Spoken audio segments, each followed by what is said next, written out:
What are the main ideological provisions and directions of solidarity, on which the theory of solidarity is based? This question concerns the mainly ideological provisions that are the framework of our theory of solidarity. The fundamental tenet of the theory of solidarity and the main ideological starting point is freedom. Freedom is not perceived as absolute freedom, it is the freedom that respects the freedom of another and does not dig into it the freedom of another, that is, such combined freedom when people respect each other's rights, and this is not freedom in the anarchic sense. What kind of freedom is being discussed?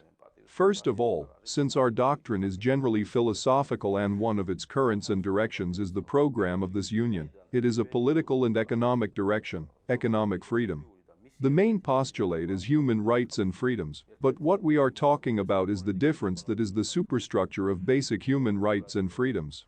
It is first of all economic freedom, in our case the freedom of the world economy that we must achieve. Secondly, it is free and direct democracy, which means direct human involvement in the management of the state and public state, political freedom. Thirdly, it is national freedom. As you know, there are thousands of nations on earth today that are divided into just 200 states, but these nations do not have equal political rights. Consequently, if we are talking about national freedom, all nations should have equal national rights, including state rights. This does not exclude the possibility of an asymmetric federal arrangement within one nation. Different parts of a nation are characterized by different distances from the center, and therefore the basic principle of an asymmetric federation is that some parts or regions may make use of more self-government, some regions lack self-government, but if the autochthonous indigenous nation lives in any state, it must have the most equal rights under international law, as 200 states do today.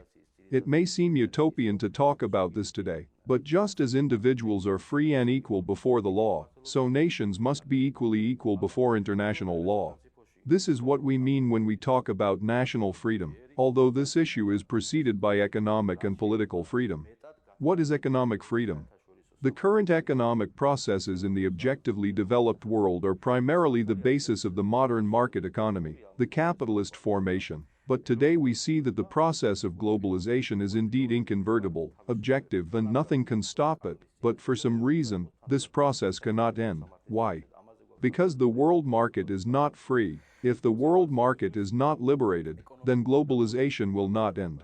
If globalization does not end, then the transition to a new economic formation will not happen automatically.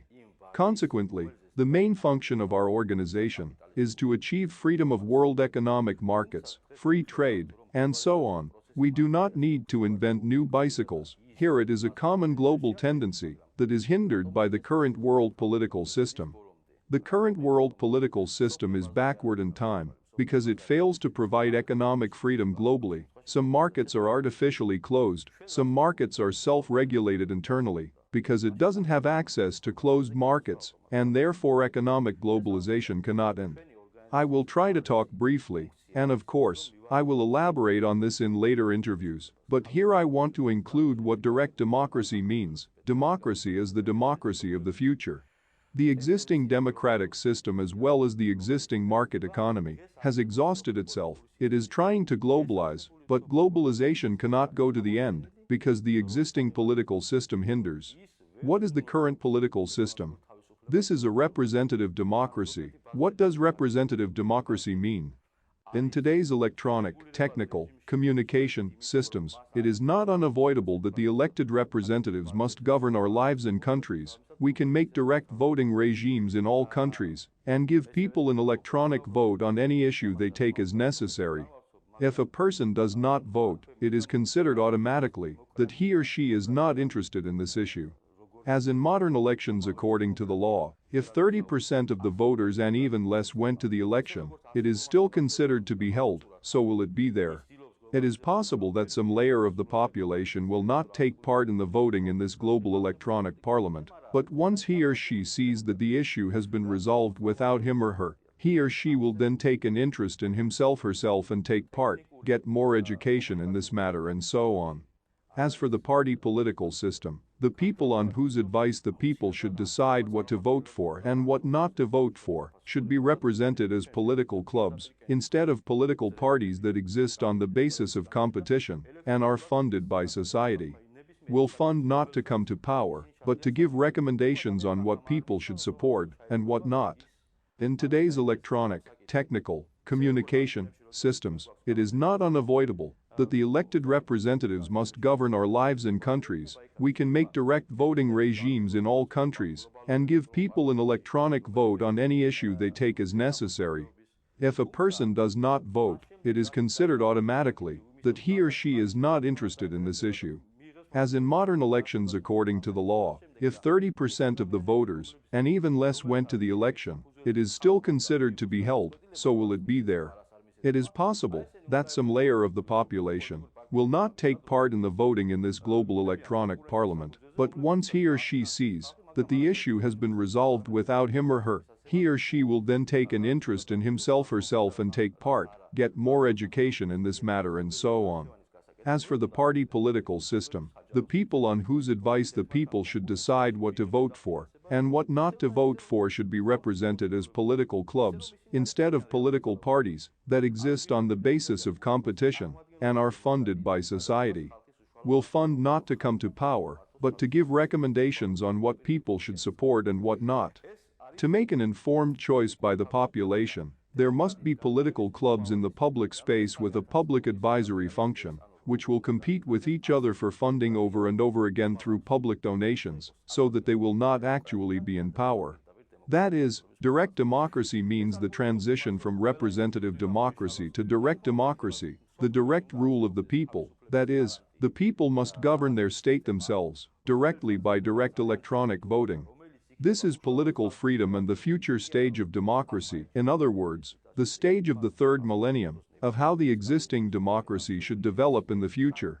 It should be a transition from representative democracy to a direct form of democratic governance. It does not mean that all institutions should be cancelled. Of course, there must be some system in the world that guarantees freedom, that will have a lot of trusts, and that will be directly elected by the people, not so that the people will choose for several years and so on. The people must be able to bring any guarantor of their choice to any day who will be the guarantor of this international law in the future. The next issue that is also very important is the reform of the executive branch, which is one of the directions of representative democracy everywhere in the world, together with the legislature. The functions of the executive branch should be transferred to the private sector. Why should it be transferred to the private sector?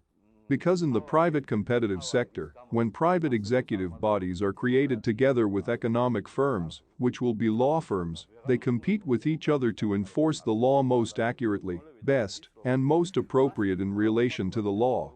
One of the main reasons why the existing representative democracy is already backward and can no longer ensure the development of democracy in accordance with the requirements of existing standards is that it automatically has a corrupt element. It is an institution of bureaucracy that has political power.